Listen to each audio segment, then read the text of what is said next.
किसान भाइयों, कई बार ऐसा होता है कि हम ना चाह के भी कुछ ऐसी गलतियां कर ही बैठते हैं जिससे हमारी धान की फसल में पीलापन आ जाता है। यह पीलापन किसी भी अवस्था में आ सकता है। पौधे की शुरुआती अवस्था में थोड़ा ज़्यादा संभावना रहती है, बाद में थोड़ा कम संभावना रहती है।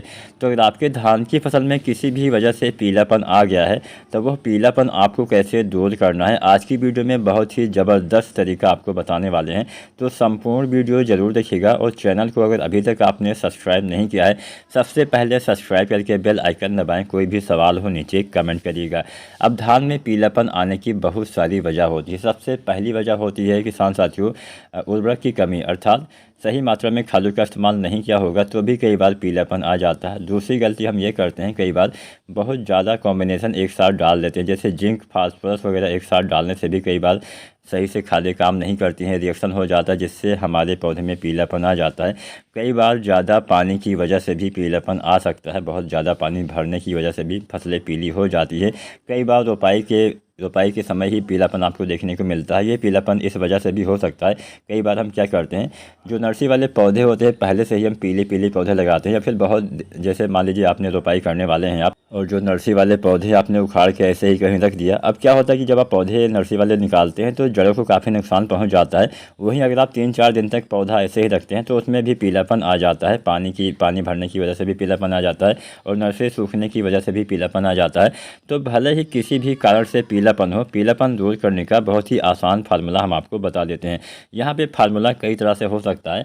मान लीजिए कुछ पीलापन ऐसे होता है कि हम खादों का इस्तेमाल नहीं करते हैं तब भी पीलापन आ जाता है। तो अगर मान लीजिए आपने खादों का इस्तेमाल नहीं किया है तो सबसे पहले तो आपको खादों का इस्तेमाल ही करना है। रोपाई के समय मान लीजिए कई बार हम रोपाई के 1 सप्ताह 10-15 दिन के बाद खादों का इस्तेमाल करते हैं, तो यह गलती भूल कर भी आपको नहीं करनी है। धान के रोपाई के समय ही जो हम शुरुआती समय में खादों का इस्तेमाल करते हैं उसको आपको डाल देना है। जैसे आप डीएपी डालते हो तो डीएपी रोपाई के समय ही डालना चाहिए। अगर आप एनपीके डालते हैं तो एनपीके जैसे 12-32, 16-10, 26-26, 14-35, 14-20, 20-0-13 आती है, तो इसको भी आपको रोपाई के समय ही डालना होता है, या फिर रोपाई के 3 दिन के अंदर अवश्य डाल देना चाहिए। या फिर आप एसएसपी भी डाल सकते हैं। अगर आप एसएसपी डालते हैं तो इसमें नाइट्रोजन नहीं होता है, तो आपको शुरुआती अवस्था में यूरिया भी एसएसपी खाद के साथ ही डाल देना चाहिए। अब यहाँ पे बात ये आती है कि हमें आखिर यूरिया कब डालना चाहिए। किसान साथियों, धान की फसल में नाइट्रोजन की कमी की वजह से पीलापन सबसे आम समस्या होती है, सबसे ज़्यादा समस्या होती है। तो नाइट्रोजन की संपूर्ण मात्रा सही समय पर आपको डालना पड़ेगा। तो यहाँ पर यूरिया हमें 3 बार डालना होता है। तो पहली बार धान की रोपाई के 1 सप्ताह के अंदर आपको यूरिया डालना होता है। दूसरी बार हम यूरिया डालते हैं 20, 22 या 25 दिन पे, और अंतिम बार हम यूरिया डालते हैं 40-45 दिन पे। तो पहली बार आप 1 सप्ताह के अंदर लगभग 18-20 केजी आपको यूरिया डालना होता है। दूसरी बार जब आपकी फसल 20, 22 या 25 दिन की हो जाती है या फिर 30 दिन तक आपको यूरिया डाल देना चाहिए। लगभग आपको यूरिया डालना होता है 30 से 40 केजी। अब जो किस्में थोड़ा जल्दी तैयार होती हैं वहाँ पे 20-22 दिन पे ही यूरिया डाल देना है दूसरी मात्रा। जो किस्में थोड़ा सा देर में तैयार होती हैं वहाँ पे 25 से 30 दिन तक भी आप यूरिया डाल सकते हैं। 30 से 40 केजी जल्दी तैयार होने वाली किस्मों में 30 केजी और देर से तैयार होने वाली किस्मों में 40 केजी आपको यूरिया डालना होता है दूसरी बार।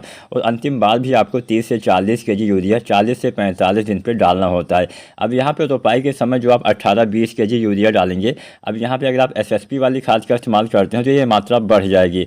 तब आपको यूरिया डालना पड़ेगा 30 से 35 केजी धान की रोपाई के समय, क्योंकि एसएसपी खाद में किसान साथियों नाइट्रोजन नहीं पाया जाता है, जबकि जो आपकी आती है डीएपी इसमें भी नाइट्रोजन होता है। एनपीके में भी जैसे 12-32-16 डालेंगे तो उसमें भी 12% नाइट्रोजन पाया जाता है।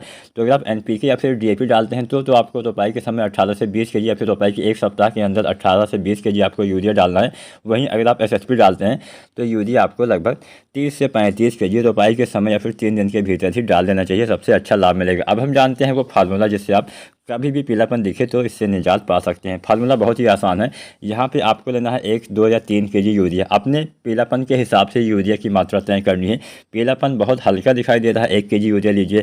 थोड़ा सा ज़्यादा है तो 2 केजी, बहुत ज़्यादा है तो 3 केजी, मतलब 2-3 केजी अधिकतम आपको लेना है। इसके साथ में आपको लेना है जिंक सल्फेट 33% वाली लगभग 700 ग्राम। ये 2 चीज़ें आपको घोल के कभी भी आपके फसल में पीलापन दिखे इसका आपको छिड़काव कर देना है। इसके छिड़काव से आपके फसल में पीलापन आसानी से दूर हो जाएगा। जब भी आपको पीलापन दिखे यूरिया और जिंक का आपको स्प्रे कर देना है। बहुत ही अच्छा तरीका होता है।